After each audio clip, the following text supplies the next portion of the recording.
মহাবিশ্বের অসংখ্য গ্যালাক্সির মধ্যে আমরা যে গ্যালাক্সিতে বাস করি তার নাম মিল্কি ওয়ে। রাতের আকাশে যে দুধ সাদা আলোর বিস্তৃত পথ আমরা দেখি, সেটিই আসলে আমাদের গ্যালাক্সির একটি অংশ। মিল্কি ওয়ে একটি বার্ড স্পাইরাল গ্যালাক্সি। এর ব্যাস প্রায় 1,00,000 আলোকবর্ষ। এতে রয়েছে আনুমানিক 100 থেকে 400 বিলিয়ন নক্ষত্র।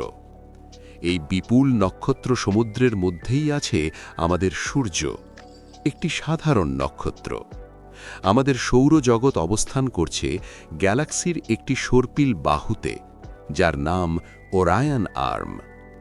গ্যালাক্সির কেন্দ্র থেকে আমাদের দূরত্ব প্রায় 26,000 আলোকবর্ষ। মিল্কি ওয়ের কেন্দ্রে অবস্থান করছে একটি অতি ভারী কৃষ্ণ গহ্বর, স্যাজিটেরিয়াস এ স্টার। এর মহাকর্ষ শক্তি এত প্রবল যে আলো পর্যন্ত এর আকর্ষণ এড়িয়ে যেতে পারে না। আরও বিস্ময়কর একটি তথ্য হল, সূর্য মিল্কি ওয়ের কেন্দ্রকে একবার প্রদক্ষিণ করতে সময় নেয় প্রায় 23 কোটি বছর। এই সময়কালকে বলা হয় একটি গ্যালাকটিক বছর।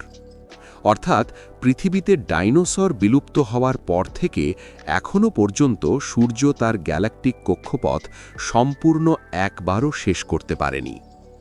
আমরা প্রতিদিন আকাশের দিকে তাকাই, কিন্তু খুব কমই উপলব্ধি করি আমরা আসলে এক বিশাল নক্ষত্র নগরীর ক্ষুদ্র একটি বিন্দু মাত্র। এই বিশাল মহাবিশ্বে আমাদের অস্তিত্ব ছোট হলেও আমাদের কৌতূহল অসীম।